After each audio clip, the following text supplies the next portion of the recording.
Welcome, everyone. We'll get started in just a minute here.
All right. Well, welcome, everyone. I think we're going to get started. It looks like we've got a good sized group already. And if we have some more people join us in the coming minutes, that'll work fine, too. So welcome to our AdoptUSKids webinar called Using Family Finding Models to Achieve Permanency. We're really excited to have you here today. I'm Alicia Groh, and I'll get to introduce our team of presenters here in just a moment. So Dallin, let's move on to the next slide.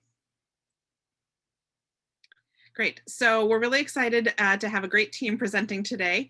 And so you'll be hearing throughout this webinar from three of us from AdoptUSKids. You'll be hearing from Bob Hearn, our National Project Director, as well as from Trisha Cody, our lead evaluator for this work from our AdoptUSKids evaluation team. And then I'll be presenting briefly as well. I'm Alicia Groh. I'm a consultant with AdoptUSKids. And I want to just mention a couple of housekeeping items here. We are recording this webinar, so we'll have this webinar available on our website at adoptuskids.org in the coming weeks. And so you or your colleagues will be able to access the recording. We also welcome any questions that you want to submit. We'll have time at the end for questions and answers. So you can submit those through the chat or through the Q&A option, and we'll pull those together to address those at the end of the webinar. And as always with our webinars, we will be evaluating this. We really welcome your feedback, and we use that to keep track of how we're doing and keep looking for ways to improve and make adjustments to our work as needed. We like to be really data-driven in all of that planning. So following the webinar, you should receive an email with the link to an evaluation survey. We ask that you take a few minutes and fill that out and give us your feedback so we can know how we can keep meeting your needs and planning our services and webinars and other activities that really address the needs in the field. So with that, I'm going to hand this over to Bob and let us dive right into the presentation. Bob? Next slide, please. Thanks, Alicia. So AdoptUSKids is a collaborative that works under a cooperative agreement with the Children's Bureau to assist in meeting the mandates of the Child Abuse Prevention and Treatment Act. Our dual mission is to raise public awareness about the need for foster and adoptive families and to assist our states, territories, and tribes in the recruitment, engagement, development, and support of foster and adoptive families. Next slide, please. In February of 2020, AdoptUSKids was granted supplemental funds to conduct replication activities of 4 models of family finding that had shown promise. For the purposes of this funding, family finding was broadly defined in both traditional family finding engagement as well as youth-specific recruitment models that assist in achieving timely permanency. This allowed the funds to host a continuum of family finding and recruitment models that range from a macro systems change approach to a traditional family finding and engagement model, as well as 2 youth recruitment models that utilized videos as their main approach.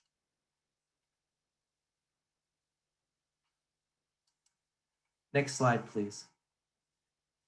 So the 4 models were chosen based on several criteria. One is that they had to show that they had success in utilizing their model. They had to have an ability to be able to replicate their model. For example, they had to have a manual, They had to agree to share the model with the people who were replicating, and they had to agree to work with and on behalf of AdoptUSKids.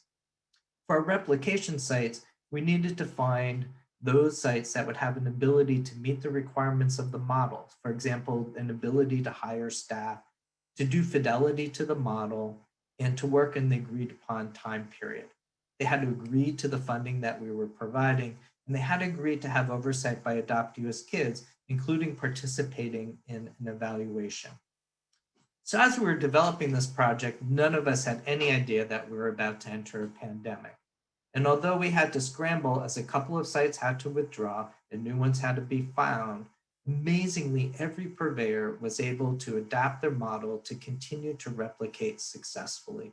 Orientations were moved from in-person to online, Zoom became standard, and pandemic protocols were put into place in order for us to create the videos of the youth. All four models were able to show their strength by adapting to these conditions. And I want to give an extra shout out to the 4 replicators of extreme family finding who had to hire staff, including investigators, at the beginning of the pandemic. Next slide, please. So I love the model of the iceberg because regardless of the model being replicated, engagement is what was key to success. In traditional family finding and engagement model, family finding is only 10% of the effort. Like that picture, 90% needs to be spent on engaging and developing those relationships with kin and other people who have been involved in that youth's life in order to develop those meaningful connections and ultimately permanency. The same were true in other models. The purveyors had to develop engaging relationships with the sites who were replicating, public agencies, other nonprofits that were also involved with the youth. The youth-specific recruitment really starts after a family shows interest. So it doesn't matter if 100 families are interested in a youth if we don't follow up with each of those families and start engaging them to move to the next step in the process. And then ultimately, in any work that we do, the engagement of youth is a key concept. It starts with building a relationship with that young person to understand what they truly need and to establish that trust. This is Social Work 101 when it's stated, start where the client is at. And it's a crucial component. While developing this relationship takes time and effort, the outcomes are well worth it, as what we see is youth who are engaged in their plan become engaged in the actual plan and are more willing to engage with potential families. Slide 7, please. So many people will say, well, we did family finding at the back end. And people will say, well, they had family finding and engagement work when they were at the front end. And family finding is not a one and done process, but needs to continue throughout the time a child is in care. It's during these time periods we find additional secondary engagements, families who alert us to other family members or other previously imported times. As you develop that relationship with that youth starts confiding into you who the people are that are important in their life. And these need to continually be found and then engaged. Building additional connections for the youth is key in improving the outcomes and ultimately finding permanency. The other piece is systems change is critical. If we bring in new programs, but we haven't figured out how they fit into our larger system, we're destined for them to fail. Senior managers need to be available to break systemic barriers and understand that we're doing things in a different way. And ultimately, we need to ensure that values that the agency holds are reflected in the actual work that we're doing. And then youth voice and stories have a great power. The numbers highlight the need of why we need foster and adoptive families, but it's the youth voice that moves people to action. So we really encourage everyone to continue to have youth as part of the engagement and also for them to share their story, as there's great power in that. Next slide, please. Now I'm going to hand it back over to Alicia.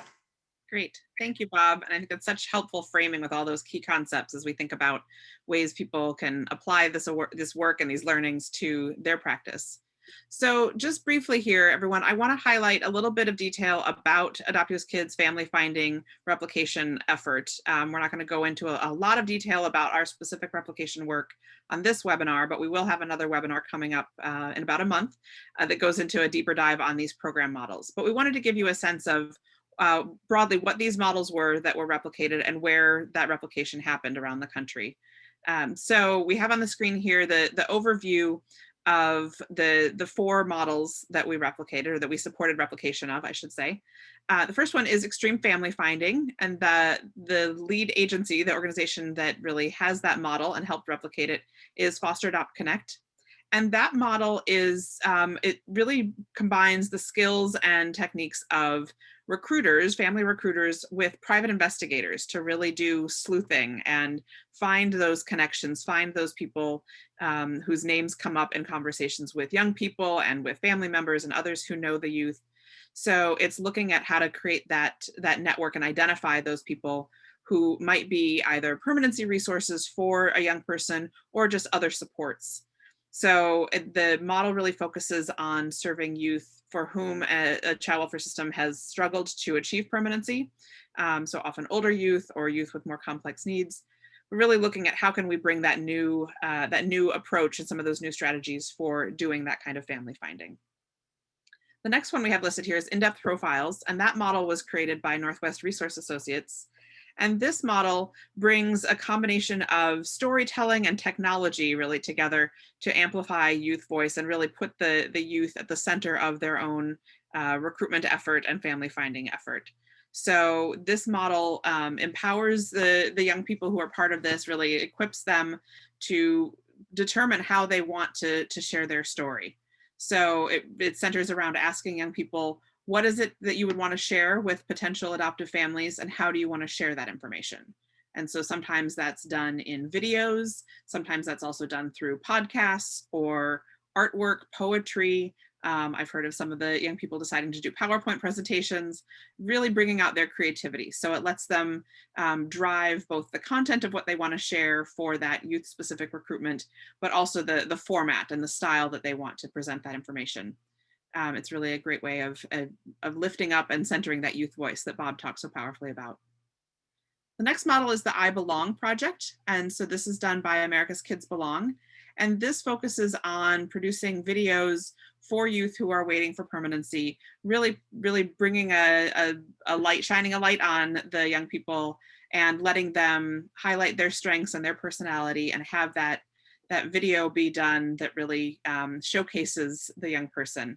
And the model talks a lot about really the value of building that trust and making it a safe and comfortable process for the young person to create that video, and then having that as a video that's part of that broader recruitment toolkit, really, for child welfare systems to find families for those youth. And then the fourth model here is it's a family engagement approach to permanency, and this is done by the National Institute for Permanent Family Connectedness. And this is getting at that systems change part of the continuum that Bob talked about earlier. So this is looking at how do you really have your overall child welfare system, your agency, make sure that you're aligning your values with your practice to really support effective family finding, but especially that family engagement piece of the work. So it looks at that kind of systems change lens and a higher level look for what needs to happen within an organization or an agency to support really effective family engagement efforts so that we can find families for young people. Let's go to the next slide. So here, I'm not going to read all of this to all of you, but here we wanted to show where the various models, the four models that I just talked about, where they were replicated in various states or counties around the country. Or with various jurisdictions and agencies. So with this chart, you can see for each of the models, we had that replication effort in at least 2 sites, and for several of them, 3 or 4. And so it really reached across the country in states and county systems, working with private agency partners in those child welfare systems to reach a really diverse mix of jurisdictions. So I think that's a great way to think about how this work has spread across the country and reached a lot of these areas. I know we saw a question in the chat about whether you can get a copy of these slides. I believe we will be able to provide these slides to you as a resource. So yes, you'll have these, and we'll be able to share these on our website as well when we post the recording.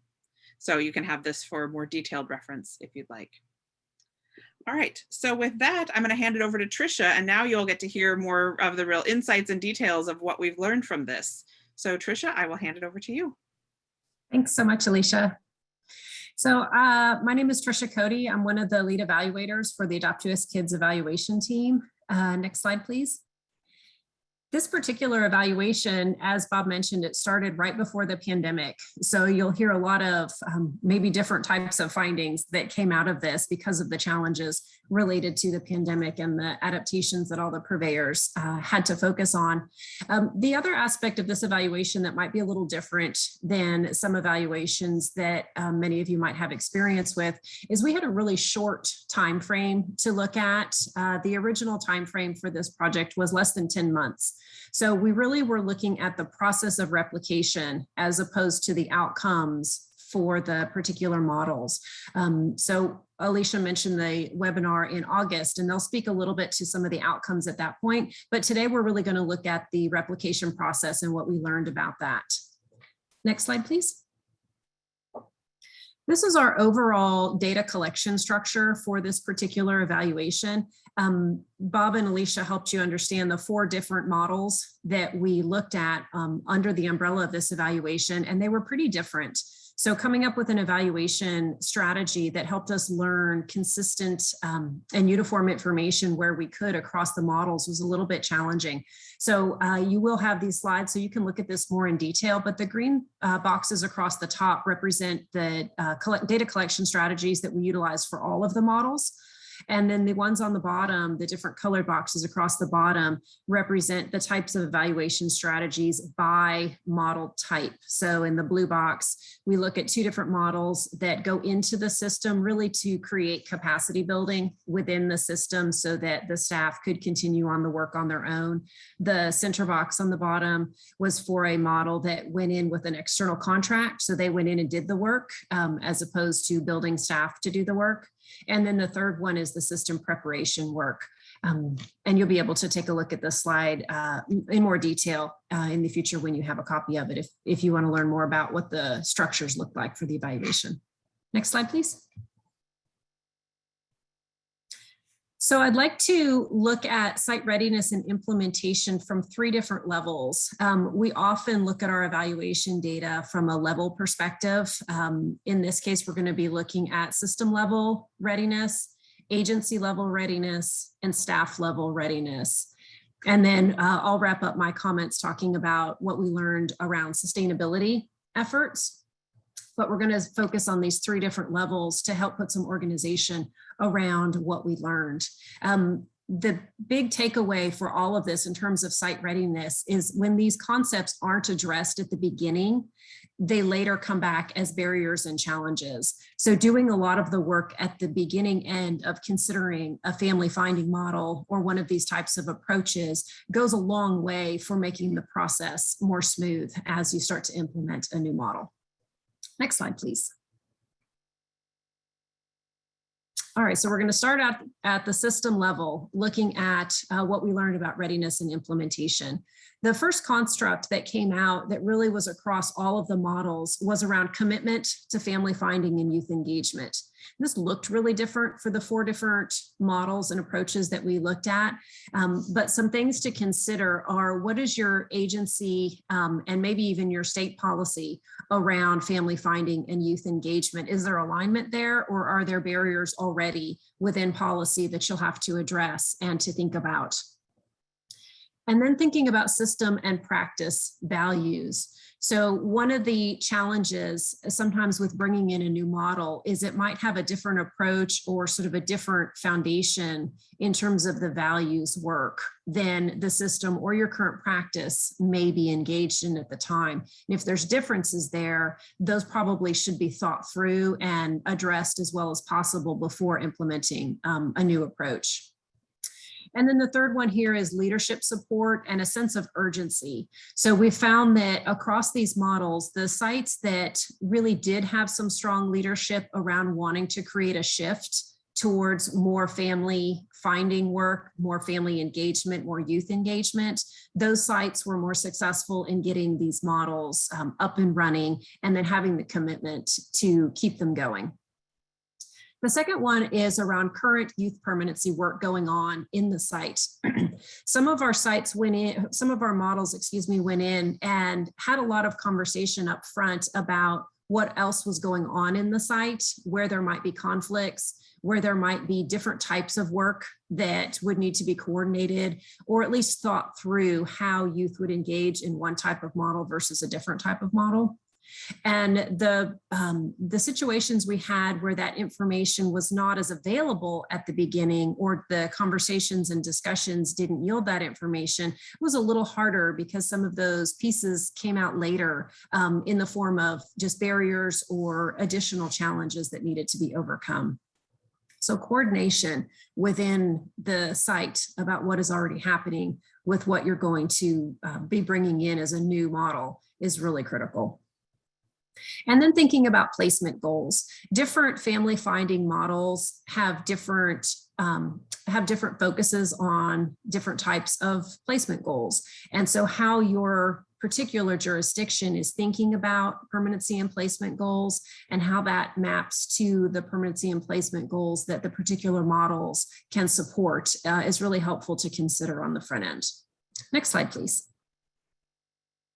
All right, so sticking with the system level here for just another moment, the court partnership with the state agency and then potentially with the private agencies was really important as well. Some of the work does involve a little bit of a shift, and having the support of your family court judges can be very helpful in making that shift. Also with community partnership, some of the models really relied on this community partnership to help meet the needs of the particular approaches. And you'll hear more about that in August in that webinar. But for example, one of the models, as they bring new family members to the table to talk about permanency options and placement considerations for the youth, sometimes they have barriers that otherwise would have prevented them perhaps from being licensed or being approved for placement early on. Maybe their home doesn't have enough space, or maybe there are some financial considerations. And the Extreme Family Finding model, for example, works with their community partners to help overcome those barriers. So their perspective is that type of barrier really shouldn't prevent a child from being placed with a family member who's committed to providing permanency for that child. And having those community partners already in place goes a long way to facilitating that work. And then the system readiness criteria. Our models had a range of different types of criteria that they considered up front. And as we went through this replication process, they learned more about what the different readiness criteria are for the success of their model. So as you're thinking about different models, that would be something you would want to have some conversation about with the models. What do they think the site has to be considering or has to have in place to have a successful implementation? Next slide, please. All right, a couple of lessons learned around our system level constructs. The first one is the public agency really needs to provide the program purveyor with the full picture of what's happening around family finding and youth engagement. So this is something that really needs to have some really in-depth conversation around, particularly if you're bringing in a permanency model that's worked in sites or states that function differently. For example, if they were working in a county-driven site and you are a more state-driven site, or conversely. It's hard for the program purveyors to know what all the questions are to ask to fully understand the landscape around what is currently happening. So that is something you really want to consider and think about how to clearly provide to that program purveyor, so you have those conversations up front to determine whether or not it'll be a good fit and where some of the barriers might be. And then the program purveyor really needs to fully understand all the policies and practices within a state or a jurisdiction. And one example here is around permanency goals. Different states, particularly with older teenagers, might have different uses of how maybe APLA or guardianship might be being considered for different youth. And that makes a difference for how the purveyor might be able to go in and do the work. So having some real clear understanding and clear ways of communicating what the practice is around those kinds of issues is really important for the purveyor. Next slide, please. All right, let's shift to the agency level. So when we're thinking about the agency level now in terms of readiness and implementation, one concept that came out across all of them, not so different from what we said at the beginning of the system level, is this philosophy that all youth, regardless of their characteristics and needs, deserve permanency.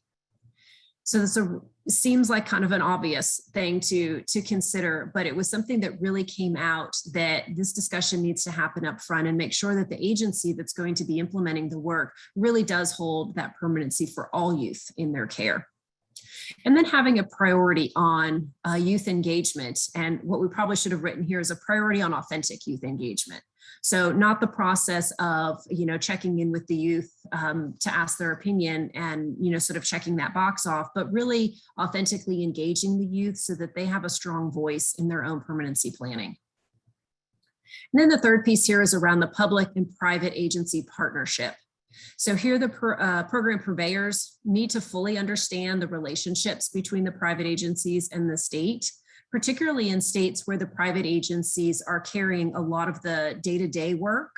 They have a lot of expertise and knowledge about what's going on in that state. And if you have a program purveyor coming in with a new model who doesn't know that landscape well, you can end up with duplicate work or a lack of coordination that just creates some challenges and barriers moving forward. So all of that really needs to be clearly communicated. And program purveyors need to be fully aware of all of the other programs being implemented. So not so different from what we talked about just a minute ago at the system level, but really understanding what the different models are, what the different programs are, and how they differ or how they're similar to the work that they're bringing to the table. Next slide, please. So continuing on with a few more agency level considerations around readiness. One of them, and this is a little bit more kind of as you get into the weeds of it, the availability of the needed resources. For example, one of the models in this replication work needed access to case records. So we had sort of two levels of challenge here. The first one would be regardless of the pandemic. And this was just how does the state or the county make the case records that are needed for review available to this model? What needs to go into that? Who needs to approve that access? How does it physically happen? If they're hard copy records, where does that occur? If they're digital records, how do we provide access? This became even more of a challenge because of the pandemic. All of the mandated shutdowns started just as this project got up and running. So we had additional challenges around thinking about that. Some of the sites were in the process of converting their physical records to digital anyway. And so we kind of got caught up in the middle of that transition, which made things a little bit difficult. But this is a piece that needs to be really considered in terms of logistically how it would work if that's a requirement of the model you're considering. Staff access, in some ways you can think about that also related to records, but staff access also has to do with access of all the different resources involved in a youth's case. So it might be access to the current caregivers, whether they're foster caregivers or if they're in group home settings, the different types of access that the staff might need. And then the youth access. We had some difficulty here around some of the replication models being able to get in touch with the youth. Some of it really was dependent on the problems or as a result of the problems around the pandemic. And then we had some sites that were in the middle of all the wildfires on the West Coast last year. So some of this was specific to the issues that we had around just 2020, but it's something that we need to consider when you're bringing in a new model, regardless, to make sure that the access is available. Technology capabilities of the agency. This really sort of falls into two categories. So one of the models you saw Alicia talk about were the in-depth profiles, where they bridge storytelling with technology. It's a really neat model to see, but it requires a good bit of technology in terms of equipment, video equipment, editing software, that sort of thing, and then the training to be able to utilize that equipment. So there's that component. If you have a model that might have some requirements around technology and equipment. And then additionally, some of our models utilized either software or different types of digital programs that supported the work, and some of the staff in the different sites were more and less comfortable utilizing new software. So there was a bigger training upstart for some of them than was anticipated. So that's something that you'd really want to think about ahead of time so that you could get that training in place, and it would assist with the bringing in a new model if you're not having to manage some of the challenges around technology. And then the willingness and resources to train staff. So most of the models that we looked at had a really comprehensive process of training the staff in the sites to utilize and implement the model. And there has to be an agency level support and willingness. And that means they have to have the time to do it. There has to be planning for the work that they would have otherwise been doing while they're engaged in the training preparation work. So all of those considerations need to be considered. Next slide, please. So we had a couple of really great success factors that came out of the agency level constructs. And one of them here was the ability of agency staff to think outside of the box. And I think this is one of the benefits of the pandemic. And it's hard to say benefits of a pandemic, seems like a weird phrase, but there actually were some things we learned that were really kind of exciting. And I imagine you all have some things that have occurred in your work as well. One of them here was the incredible creativity of some of the staff. And I want to just give you two examples to help you think about what that might look like.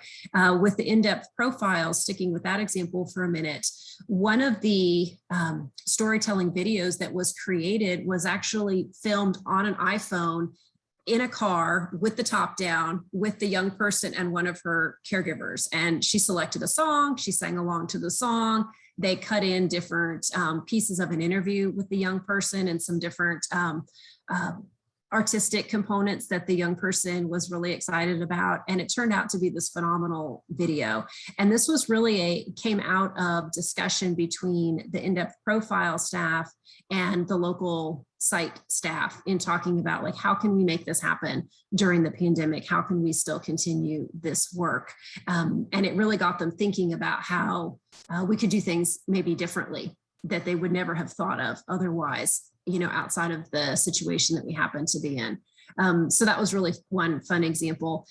In another one with the extreme family finding, the investigators that are part of that work typically do a lot of sort of on the ground work, knocking on doors and talking with people and gathering information. Of course, they couldn't do that for quite some time. And so they got even more into utilizing technology. And one of them, even to confirm addresses to get some of the groundwork done, would get in their car and drive around and check to see, like, are there addresses? Are the addresses right? Are there cars parked that have license plates that match the names? Like, was trying to get some of the groundwork done ahead. So it was just really creative in thinking about how can they try to find some of the folks that they were trying to connect with without being able to go up and knock on doors during the challenges that we were facing. So some really creative ways to be thinking outside the box. And the second big success factor that we pulled here was around having a team approach and working with others committed to finding permanency for youth. And this really spoke to the connection between the purveyors and the site and how they were working together with this kind of shared commitment to finding permanency. Next slide, please.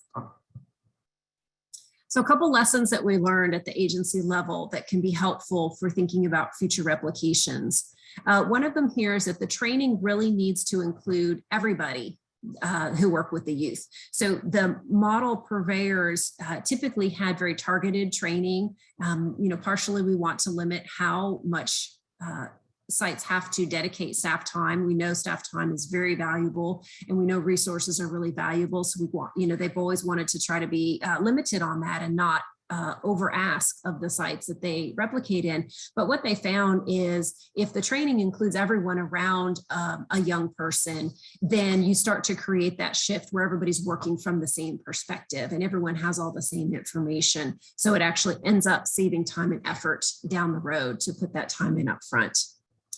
And then having a concept of shadowing or partnering during the training for new models of more experienced people, that can be really helpful. Some of the models typically would do this pre-pandemic and then of course weren't able to, but some of them didn't have that necessarily in place. And so this was something that a lot of the purveyors all felt could be a really strong part to require as part of an implementation of the new model.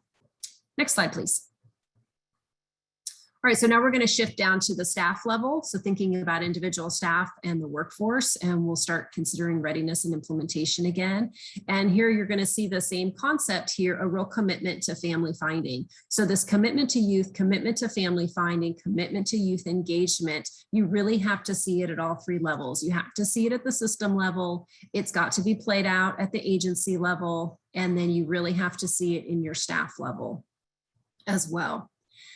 The staff skill and knowledge about family finding and youth engagement, they may not have the knowledge or skills around it. That's a little bit different from this commitment that we're speaking about. So the skills and knowledge they'll learn through the training, but if they have this willingness to learn, the willingness to think out of the box that we talked about a little bit already, and some of the basic technology skills, and they have that underlying commitment, then you're going to be able to go in and train on the specific skills and knowledge that are needed much more readily than if you're missing some of those foundation constructs.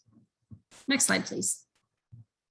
So a couple success factors that came out of our staff level work. Staff that had some experience and also had really supportive supervisors were most successful in implementing a new model and shifting to a new approach.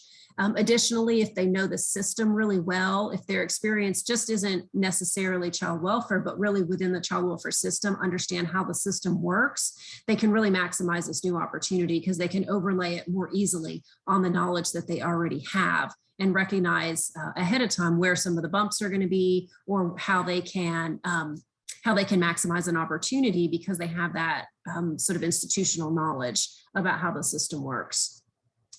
And then an ability to adapt to virtual work. Obviously, this came out of the pandemic, but we saw quite a few unexpected benefits. And I'll give you some examples. Some of the young people that they were doing videos around actually found that starting those relationships and beginning the discussion about what the videos might look like, they were more comfortable in a virtual setting. They were in a physical space that they knew and were comfortable in. They could sit literally in a comfortable space on their bed or in a chair or something that felt more comfortable to them.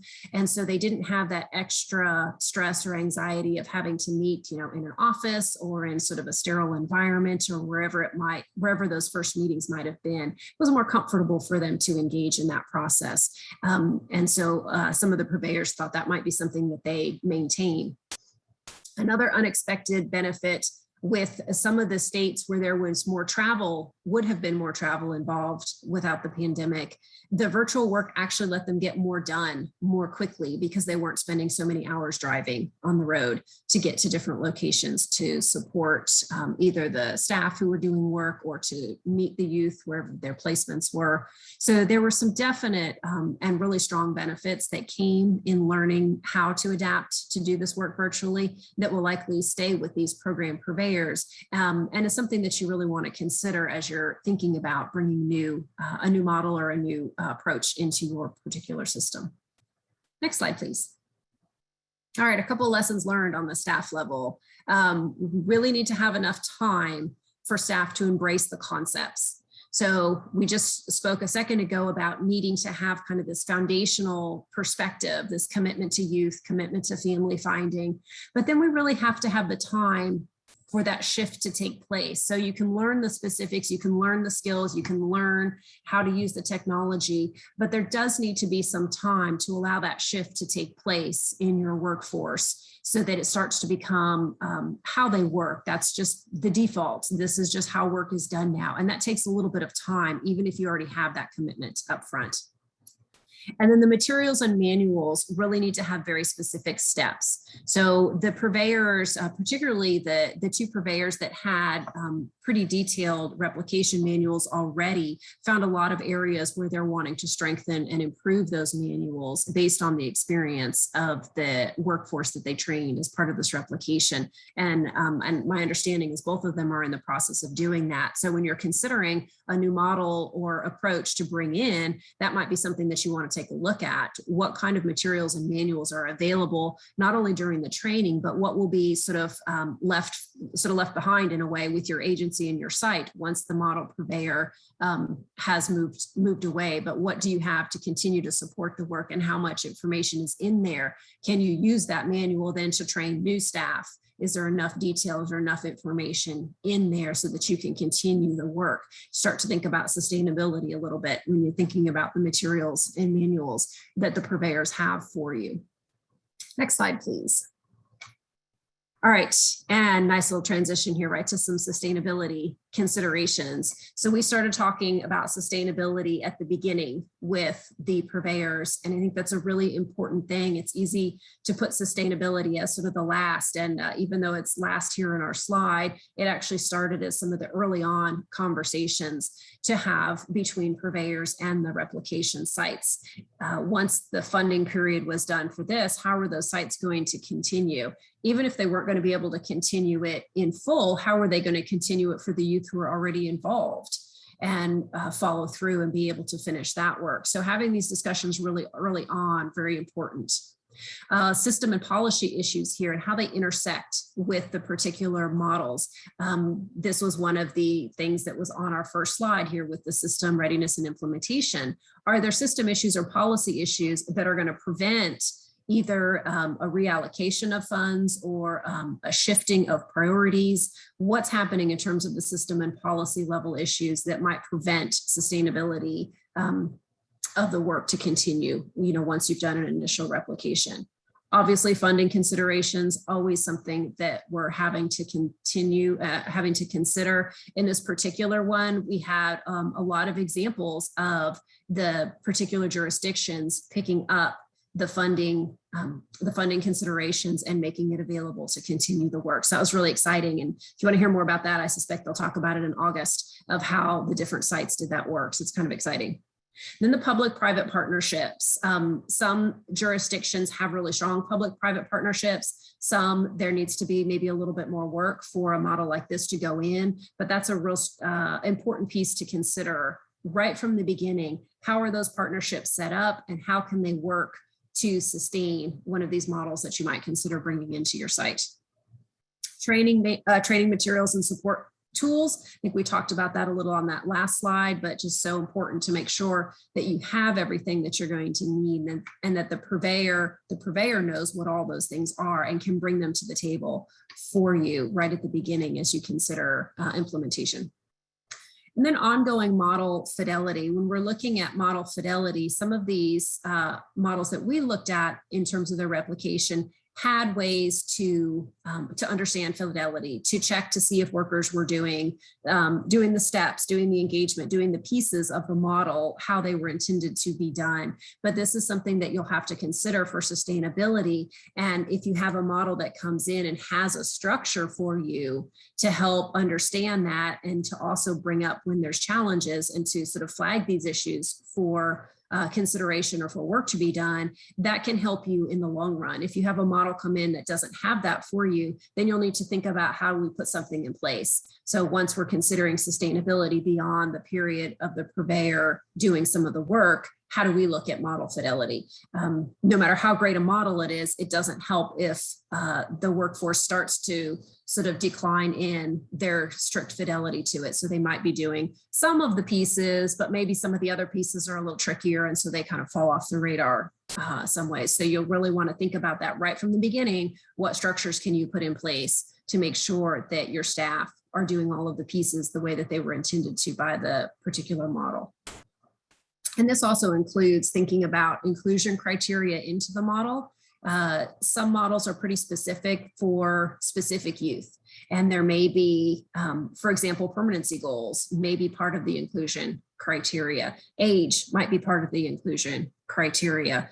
Could be a developmental level that sort of partners with age, but sometimes can be a little bit different. So things to consider all around model fidelity. If a model is designed to work with a particular set of youth, if we try to then extend it to a different set of youth, then we need to reconsider, is it appropriate and will it work in the same way as it was originally designed? And then the last thing, of course, there's my last little tiny bullet point that represents all the slides that we've talked about up until now, is some kind of ongoing program evaluation or data collection. Some of these models actually have some mechanisms in place for this to a degree. And if you have something like that up front, you can really minimize how much resource you need to develop or dedicate to program evaluation or data collection. But if you have this dealt with from the beginning and addressed, then you'll set yourself up to continually have data to assess whether or not the inclusion of a particular model or approach is meeting your needs of whatever that was that you established at the beginning. And I think at this point, I'm going to turn it back over to Alicia, and now we can move on to the next slide. Thank you so much.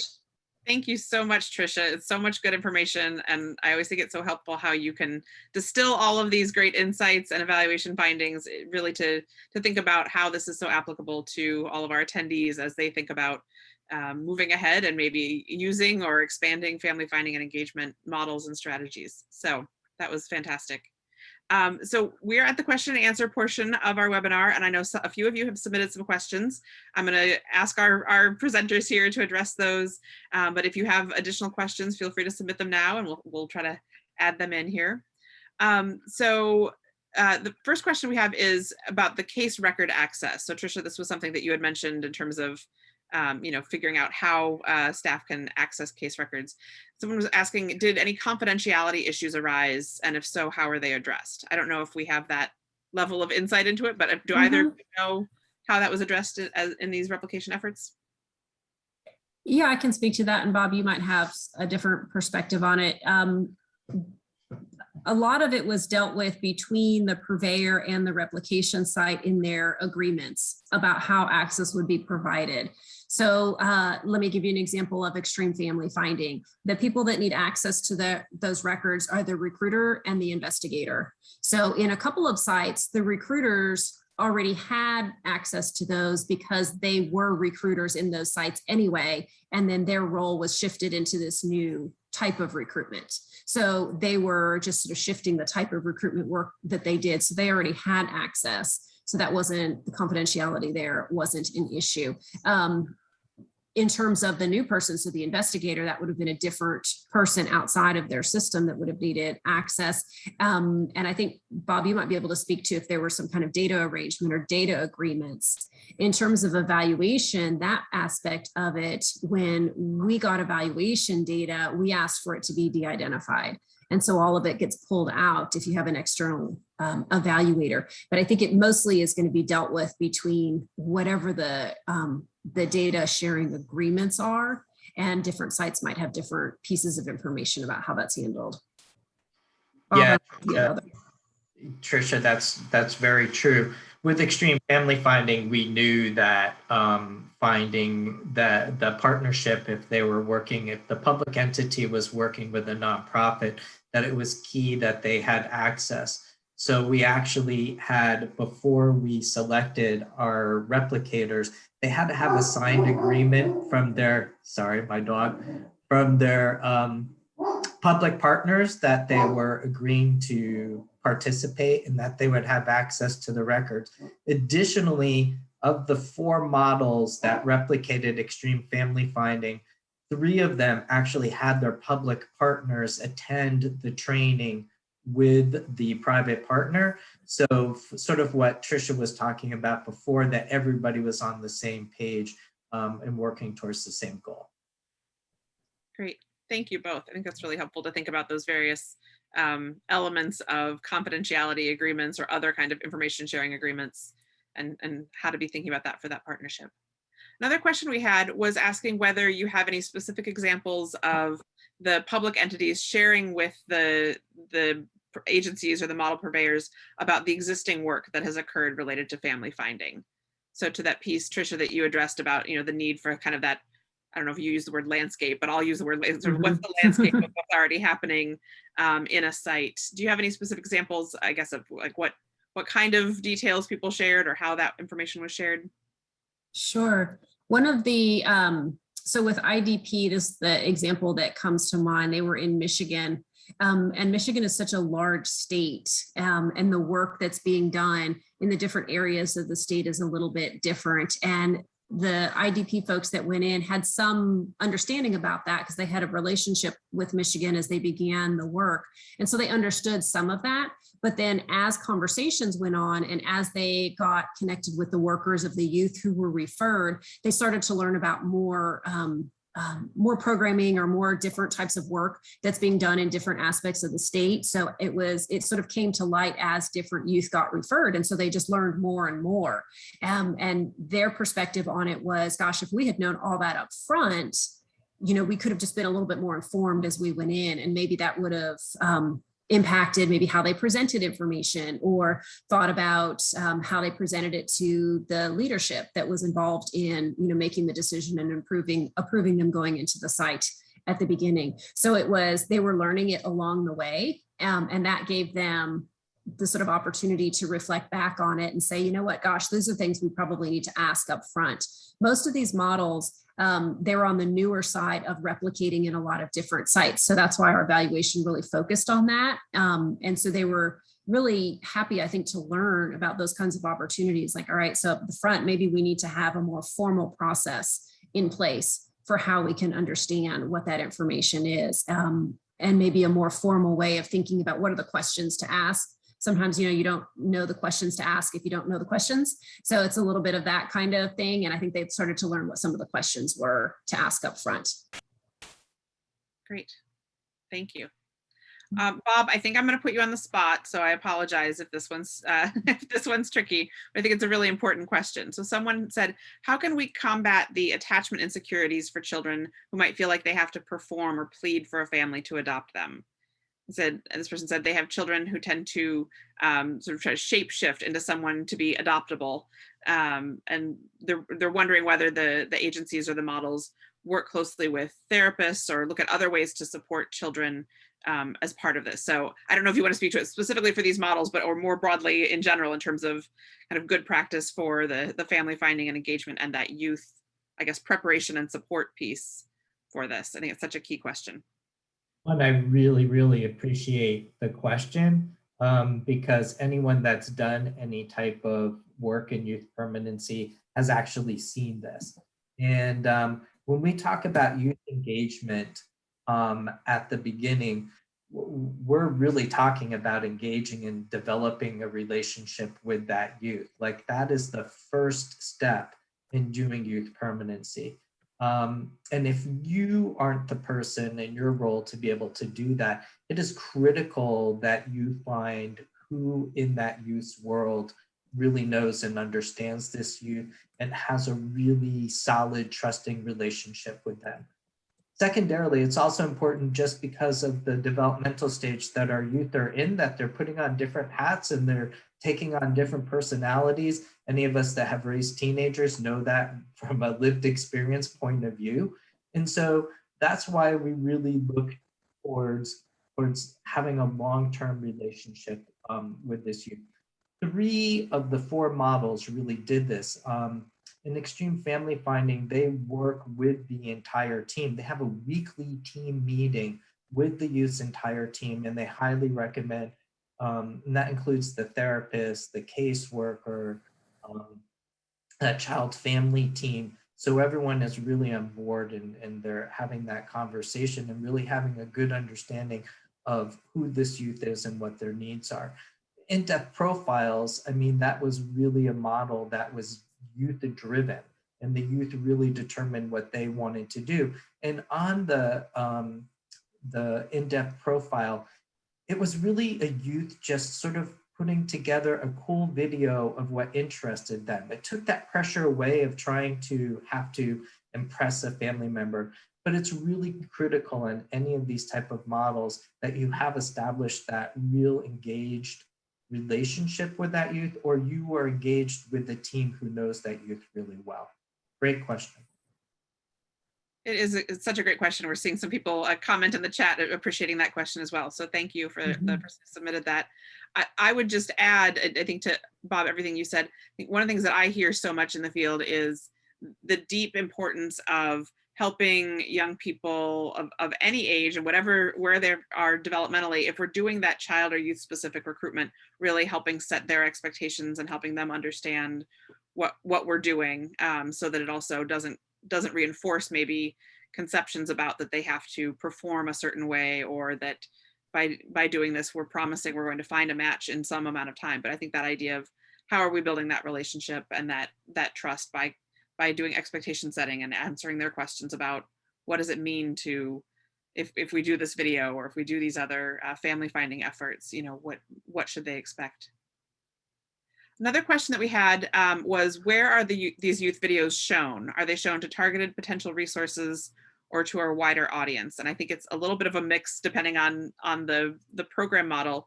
Trisha, I know you can speak to it a bit, I think, in terms of where some of these, for in-depth profiles and for the I Belong videos, and Bob, you probably can as well, but whether you want to take that question for where these videos are shown or how they're used. Yeah, I'll go ahead and start that, and then Bob probably has some things to add. If you're personally just interested in seeing them, you can go either to the America's Kids Belong website, or you can go to Northwest Resource Associates or Northwest Adoption Exchange, their website, and if you just search Indepth Profiles, you'll find them there. On the America's Kids Belong, you'll see an I Belong program link, and you click to it, and so you can check out the videos, and you can see on different states and different sites. Also, in one of the replication sites for IDP, the Indepth Profiles in Michigan, Michigan Adoption Resource Exchange, Mayor created a microsite for those. So if you search In-Depth Profiles, Michigan Adoption Resource Exchange, you'll get them, and you'll be able to see the ones, and you can see the one where they videotaped it in the convertible. If she's, I don't know what the status of that young person is, but if it's still available, you'll be able to see that one and see all the creativity that went into that one. Yeah, so that's how you can see them. But the different programs use them in different ways in terms of their actual recruitment, but once they're available, then they can be used for whatever the recruitment goals for that individual youth might be. Great. Yeah, American Kids Belong also gave their videos to their state partners. So they went on a state site or a county site, depending on what jurisdiction they were in. And then American Kids Belong also has a network across the country of religious organizations that are interested in promoting the adoption of children and youth from foster care. So they're shown on there as well. Great, thank you both. So this next question, I'm not sure if we can answer it on this webinar. It might be one for our August webinar where we go in more detail with these program models. But someone asked whether these models, how do these models have a culturally appropriate or equity, diversity and inclusion approach? So for example, do the models have resources to provide tools in various languages, such as Spanish? Do either of you know? Such a great question. For these program models, yeah, I don't know if we know that information. The language, I'm going to say I don't know, but I don't think so at this point.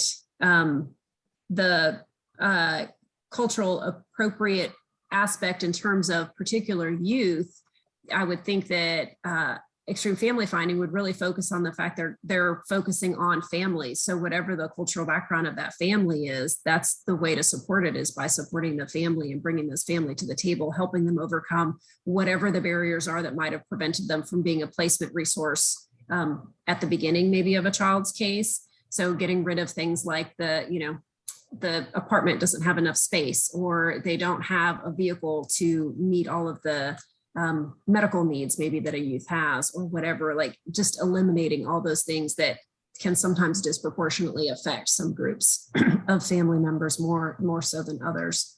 But I'm not sure about the language piece. Bob, you might have more information about that. No, we didn't, and there was a conscious effort for the youth to be involved in these replication sites to represent the diversity of the children who are in foster care and waiting for permanency. And the youth in the in-depth profiles, if youth wanted to do their video in Spanish or any other language, that would have been their choice. It really is a youth-driven piece, but it's a really good question that in our short period of time, we did not really address. Thank you both. I also just want to note for all of our attendees, if you're not following the chat closely, following up on Trisha's comment about the video of the youth in the car. Someone said that shared this, that the youth in the car video has been matched with the family, but she agreed to allow the video to continue to be viewed. So it's still out there. The link is in the chat. So the best answer all around, it sounds like, if she has been matched, but the video is still there as another resource and probably a great inspiration. So that's exciting. We can all celebrate that. That's so cool. Thank you, whoever shared that. Thank you. That's great news for us to hear during the webinar here. Breaking news. It is. And go watch it. Go watch it. It's really fantastic. It's great. And I know the video, those kind of videos, I think they are just so inspiring about the kind of creativity and the way that we can have videos. And I think just back to one of those earlier questions about youth who may feel like they have to kind of make their case for being adopted, or, you know, some of those challenges. I think one of the things that I find so powerful about, especially the videos where we're really asking young people, what do you want to share and how do you want to share it? They may not say anything about why they want a family or what they're looking for in a family. The whole video might just really be about letting their personality shine and what they want to express. And so I think it's a great way to think about how do we let it be about what they want to share, and not just necessarily telling their story about being in foster care. So it's a great one. All right, we have another question that is a little bit broader, but I'm going to put it out there for any suggestions. And people may also want to chime in the chat if you have thoughts on this. So someone asked, what suggestions can you offer for engaging families when you're looking for adoptive family resources, adoptive families for a child with intellectual or developmental disabilities? So it's getting sort of in a more specific population of youth for whom we're looking for families. But Bob, I'm wondering if you have thoughts you want to share on engaging families or broader recruitment efforts for children with intellectual or developmental disabilities. You know, I think a good resource for that is actually going to organizations and families who are already raising children and youth who have developmental intellectual disabilities as a good starting point. Just who and finding those type of people. The other issue is the wonderful part of what we get to do is we find that there are families who are interested in providing permanency for all different types of children. And that's been our experience. Yeah. Can I add something to that, Alicia? Yes. When I worked in that field before I got into child welfare, so I think it's a really great question, and I'm glad it came up when we were talking with the IDP, so the in-depth profile purveyors. One of the questions came up around age. They have an older age cutoff. Children need to be older because they need to be able to engage in this process of developing their profiles.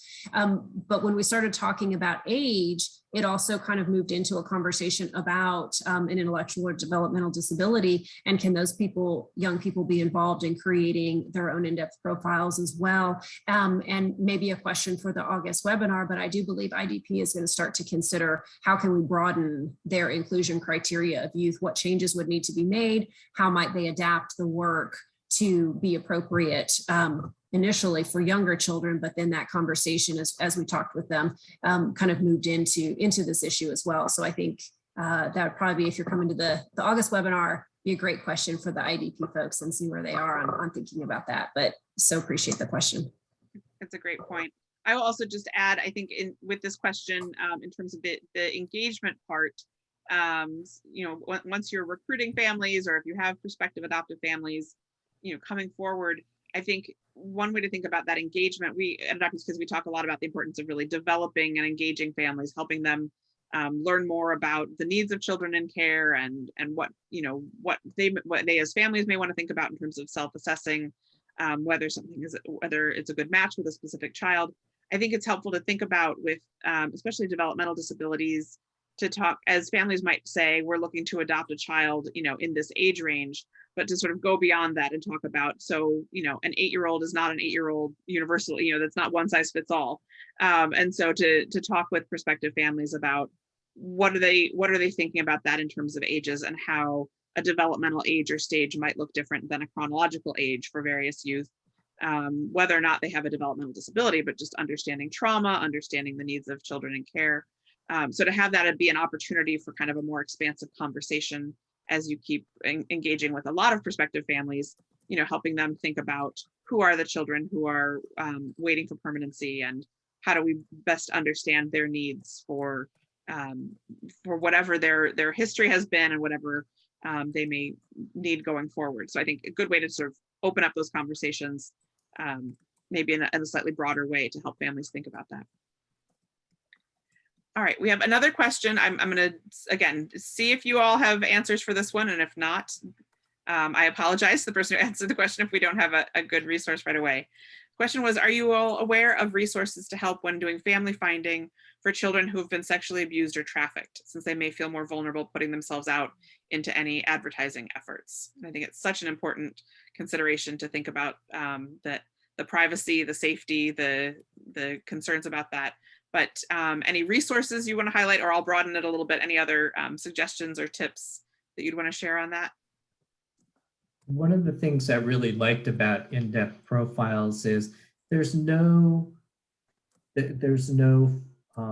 youth is in charge of it, and they don't have to show their face. It can be poetry, it can be artwork, it can be something that just expresses who they are and something they feel comfortable that they want to let people know about them. And so I think it's really critical that we look at the privacy and safety and dignity, and all of our children and youth are unique and have different things that they're comfortable with. And so I think it really is taking that time to develop that relationship, and it's not a one model fits everybody. It's looking at what would work to get information out that the youth feels comfortable about, to let families know who they are. One of the in-depth profiles I most appreciated was this youth who loved to read.